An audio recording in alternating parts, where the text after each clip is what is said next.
बहुत लोगों ने ये सोचा है कि इंसानों से पहले दुनिया कैसी थी, और ये सवाल मुश्किल है क्योंकि दुनिया ज्यादा देर तक एक जैसी नहीं रहती। अपने 4.5 बिलियन सालों में दुनिया ने कई अलग अलग रियलिटीज देखी हैं जो हमारी आज की दुनिया से बहुत अलग थी। लेकिन एक छोटा सा समय था जब दुनिया अपने स्टैंडर्ड्स के मुताबिक भी काफी अजीब थी, जब इसकी सतह और इस पर बसने वाले जीव आज से बिल्कुल अलग थे। ये दुनिया थी 250 मिलियन साल पहले। दुनिया अभी अभी मेसोजोइक ईरा में एंटर की थी, पेलियोजोइक के बाद, और खास तौर पर अर्ली ट्रायासिक का अनुभव कर रही थी। इन दिनों में दुनिया का नक्शा भी पहचान में नहीं आता क्योंकि दुनिया अभी भी ज्यादातर सुपर कॉन्टिनेंट पैंजिया से ढकी हुई थी। इस विशाल लैंड मैस ने दुनिया की कुल सतह का लगभग 1/3 हिस्सा घेर रखा था और इसमें 95% से ज्यादा जमीन शामिल थी। सिर्फ ईस्ट में कुछ दूसरे सब्सटैंशियल लैंड मैसेस थे जो कॉन्टिनेंटल आइलैंड्स के रूप में थे, जो आज के नॉर्थ चाइना और साउथ चाइना बनेंगे। छोटी अम्यूरियन टेक्टोनिक प्लेट्स भी सुपर कॉन्टिनेंट से अलग थीं, जो आज के कोरिया, जापान के कुछ हिस्सों और नॉर्थ ईस्टर्न चाइना से बनी थी। ये आइलैंड्स पेलियोटेथिस सी से घिरे हुए थे, जिसमें बहुत गर्म पानी था क्योंकि इक्वेटर इसके बीच से गुजर रहा था, और इस समुद्र के ईस्ट में दुनिया की सबसे बड़ी बॉडी ऑफ वाटर थी, पैंथेलासिक सुपर ओशियन।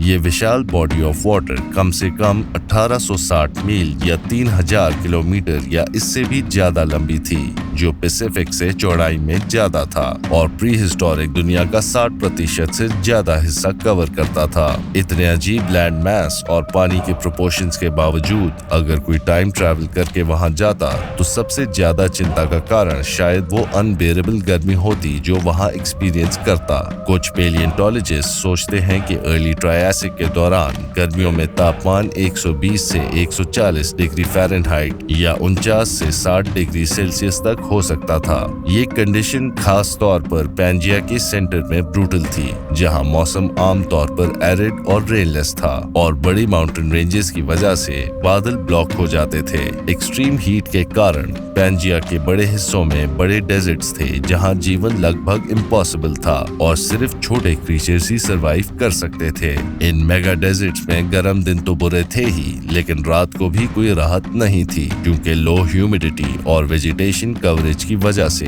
टेम्परेचर्स फ्रीजिंग हो जाते थे।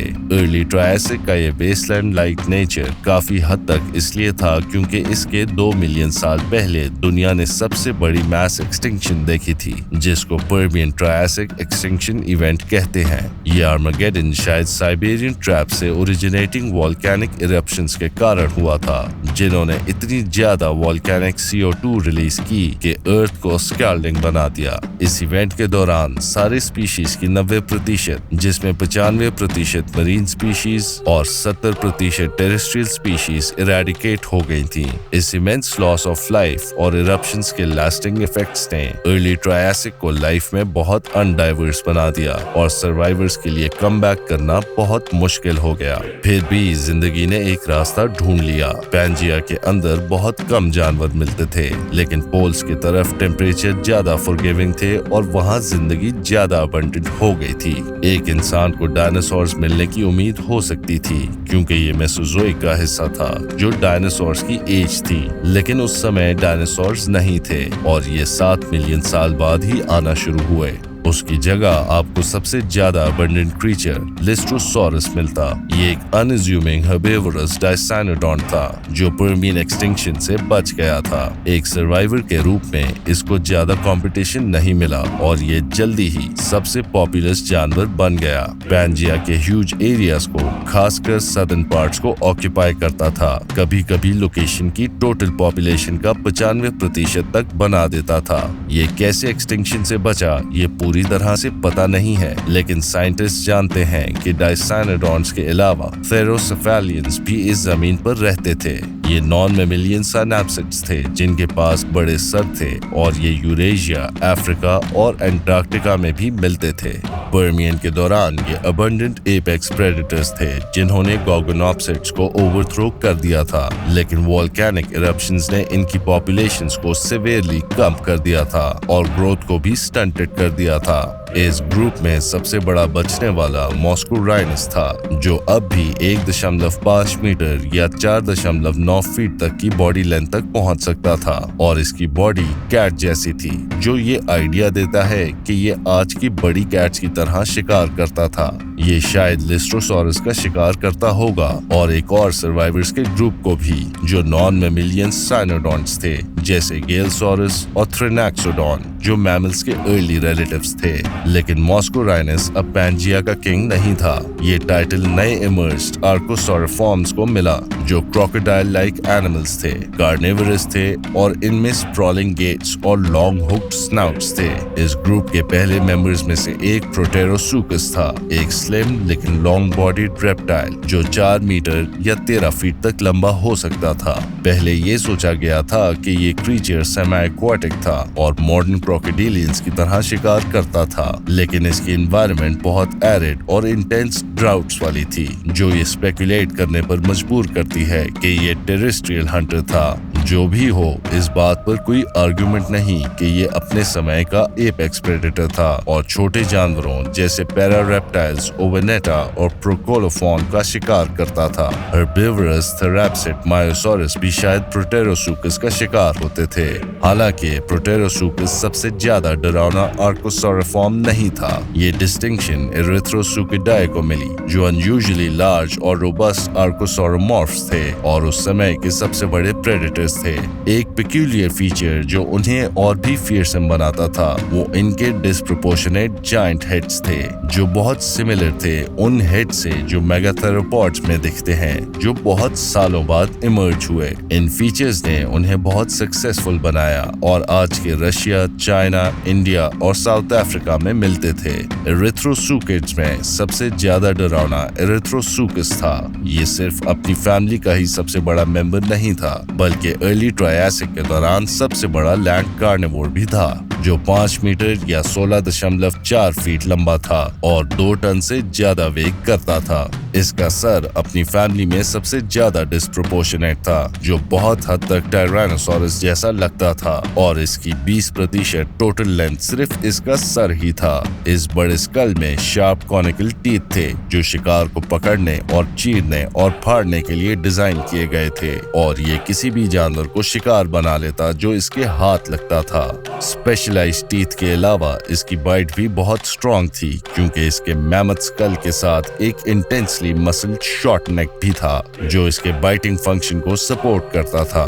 ये बिना किसी शक के अपने समय का अनडिस्प्यूटेड किंग ऑफ पैंजिया था और ऑलमोस्ट एवरलास्टिंग ड्राईलैंड्स में घूमते समय सबसे डरावना जानवर था जो आप एनकाउंटर कर सकते थे। बिना किसी शक के यहाँ जिंदगी बहुत मुश्किल थी और कभी कभी आने वाले ड्राउट्स और भी ज्यादा डर पैदा करते थे, लेकिन मेगा मॉनसून्स के रूप में जिंदगी को राहत मिलती थी, जहाँ विंड्स का शिफ्ट रेनी सीजन्स लाता था। ये मॉनसून्स पैंजिया के जायंट साइज की वजह से सुपरचार्ज थे और बहुत हेवी सीजनल रेन लाते थे, जो आज के समय में नहीं देखी जा सकती। ये वेट सीजन शायद जायंट डिजर्टेड एरियाज में भी सरप्राइजिंग अमाउंट्स ऑफ लाइफ को अलाउ करते थे, लेकिन ये मॉनसून्स डिस्टिंक्ट ड्राई सीजन्स भी बनाते थे, जो विंटर टाइम में अर्थ की एरिडिटी को और बढ़ा देते थे।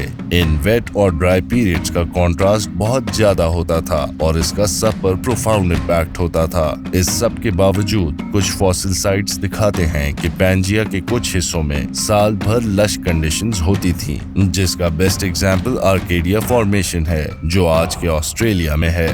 यहाँ दुनिया भर में ऑलमोस्ट एपोकलिप्टिक कंडीशंस होने के बावजूद रिवर्स और लेक्स जमीन को लश हैबिटेट्स में बदल रहे थे।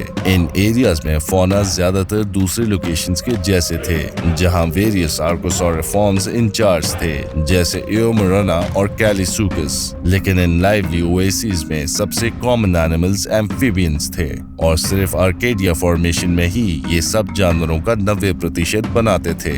इन लश रीजन्स में मिलने वाले सारे एम्फीबियंस एंशिएंट ऑर्डर टेम्नोस्पॉन्डिलाई के थे, जो प्रिमिटिव एम्फीबियंस के रूप में जाने जाते थे और ज्यादातर सेमी एक्वाटिक थे। इस ग्रुप के कुछ अर्लियर मेंबर्स जायंट्स थे, लेकिन अर्ली ट्रायसिक और आर्केडिया फॉर्मेशन में मिलने वाले members small to medium size के ही दिखते हैं, जहां सबसे बड़ा जीव मॉडर्न टेगु लिजर्ड जैसा था। ये वेटर हैबिटेट्स क्रीपी क्रॉलीज के लिए भी प्राइम लैंड थी जो पैंजिया में घूमा करते थे, जैसे worms, spiders, millipedes, centipedes, grasshoppers, beetles, flies और माइट्स और कई और जीव। इस जमीन के फॉरेस्ट भी दुनिया के दूसरे हिस्सों के मुकाबले में ज्यादा हेल्दी थे, लेकिन दिखने में बहुत सिमिलर थे क्योंकि उन दिनों में बहुत टाइप्स के ट्रीज नहीं थे, जो पर्मियन एक्सटिंक्शन का एक और कॉन्सिक्वेंस था। सबसे कॉमन ट्री प्लूरोमाया थी, जो एक लाइकोफाइट थी और देखने में बहुत पिक्यूलियर थी। ये काफी छोटी थी, जिसमें ज्यादातर स्पीशीज एक जूते से ज्यादा लंबी नहीं होती थी और सबसे लंबी स्पीशीज सिर्फ 2 मीटर या 6.6 फीट तक पहुंच सकती थी। ये दुनिया भर में मिलती थी और उस वक्त के बहुत से हर्बेवरस रेप्टाइल्स के लिए मेन सोर्स ऑफ फूड थी।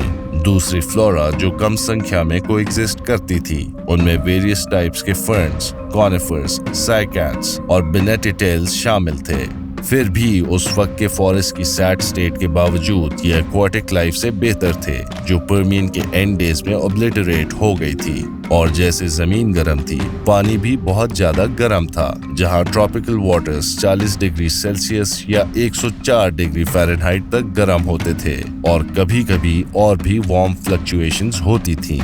ये लीथली हॉट था और पैंथेलासा के सुपर ओशियन में लाइफ की रिकवरी को मुश्किल बना रहा था। तो ये सरप्राइज की बात हो सकती है कि इन हार्श कंडीशंस के बावजूद नई लाइफ फॉर्म्स इमर्ज हुई। इन नए एनिमल्स में सबसे नोटेबल पहले मरीन रेप्टाइल्स थे, जो इक्थियोटेरजिया से रिप्रेजेंट होते थे। ये ग्रुप असल में इक्थियोसॉर्स के एंसेस्टर्स हैं, लेकिन उस वक्त ये बहुत ज्यादा प्रिमिटिव और छोटे थे, यूजुअली 1 मीटर या 3.3 फीट के आसपास होते थे। ये सोचा जाता है कि ये ईल जैसे मैनर में स्विम करते थे और शैलो वाटर हंटिंग के लिए वेल सूटेड थे, जिस वजह से इनकी एक्सपेंसिव रेंज नॉर्दर्न पैंजिया की कोस्ट तक थी। और उस वक्त का सबसे कॉमन जीनस ग्रिपिया था, जो साइज में पैडल फिश के बराबर था। जबकि ये पता है कि ग्रिपिया और दूसरे मेंबर्स कुछ हद तक मीट खाते थे। इस पर डिबेट है कि ये स्ट्रिक्टली कार्निवोरस थे या ओमनिवोरस भी थे। इनके साथ नया सॉरोटेरजिया ग्रुप भी था, जो एक डाइवर्स ग्रुप था और पिछले ग्रुप की तरह एक दिन आइकॉनिक ऑर्डर ऑफ एनिमल्स बनेगा, इस केस में प्लायोसॉर्स, लेकिन अपने फ्यूचर डिसेंडेंट से अलग, जो मैसिव साइजेस तक पहुंचेंगे। 250 मिलियन साल पहले के मेंबर्स छोटे थे। उस वक्त ये काइकोसॉरस से रिप्रेजेंट होते थे, जो एक नैरो बॉडीड रेप्टाइल था और रूलर की लेंथ का होता था। ऐसा माना जाता है कि ये फिश पर फीड करता था और दिखने में नोथोसॉरस जैसा लगता था। ये और उस वक्त के प्रिमिटिव इक्थियोसॉर्स वास्ट माइक्रोबियल रीफ्स में रहते थे, जो ग्लोब में डोमिनेंट थे, और इनके साथ पर्मियन के कुछ फेमिलियर फेसेस भी थे, जैसे रे फिन्ड फिश और बोनी फिश। इन फिश के कई ग्रुप्स कॉस्मोपॉलिटन रेंजेस में मिलती थीं, मतलब ये दुनिया भर के सूटेबल हैबिटेट्स में पाई जाती थी और सीलाकैंथ्स खासकर थ्राइव कर रही थी, एक ऐसी डाइवर्सिटी एक्सपीरियंस कर रही थी जो पहले कभी नहीं देखी गई। ये नए मोड्स ऑफ लाइफ भी एक्सपीरियंस कर रही थी, जैसे फोकटेल रेबेलैट्रिक्स। शार्क्स भी अब तक घूम रही थी, लेकिन ये ना तो आज के समय जितनी कॉमन थी और ना ही एक्सटिंक्शन इवेंट के पहले जितनी थी। ज्यादातर शार्क्स खत्म हो गई थी, लेकिन कुछ जैसे हाइपोडोंटिफॉर्म्स और यूजिनोडोंटिटा सर्वाइव कर गई थी। इन दोनों ग्रुप्स के सर्वाइवर्स अब तक एपेक्स प्रेडेटर्स थे, लेकिन सभी बहुत छोटे थे, 5 फीट या 1.5 मीटर से कम। दूसरी फिश की तरह ये दुनिया भर में मिलती थी और डाइवर्स डाइट्स रखती थी, जो उन्हें एरे ऑफ हैबिटेट्स में काफी वर्सेटाइल बनाता था। और कुछ लोग बिलीव करते हैं कि इनमें फ्रेश वाटर रिवर्स भी शामिल थी, मतलब जमीन पर रहने वाले एनिमल्स के लिए एक और प्रॉब्लम थी। साथ ही ब्लिस्टरिंग हीट, पावरफुल स्टॉर्म्स और रिलेंटलेस हरिकेन्स, जो warm waters of the Panthalassic ocean का प्रोडक्ट थी। लेकिन सभी जीवों के लिए खुशी की बात ये थी कि दुनिया 250 मिलियन साल पहले जैसी थी वैसी हमेशा नहीं रही, और लगभग 30 मिलियन साल बाद दुनिया का केओटिक क्लाइमेट ज्यादातर स्टेबलाइज हो गया था और लाइफ पूरी तरह से रिकवर कर चुकी थी। इस वीडियो को समाप्त करने से पहले मैं आप सबका धन्यवाद करना चाहूंगा। मैं उम्मीद करता हूं कि ये वीडियो आपको पसंद आई होगी। ये एक नया चैनल है एक्सटिंक्ट जू का हिंदी अंश और हम आपका समर्थन लाइक, कमेंट्स और सब्सक्रिप्शंस के रूप में प्राप्त करना चाहेंगे। बेल आइकॉन को दबाना मत भूलिएगा ताकि हमारा अगला वीडियो अपलोड होने पर तुरंत आपको सूचित हो। एक बार फिर धन्यवाद।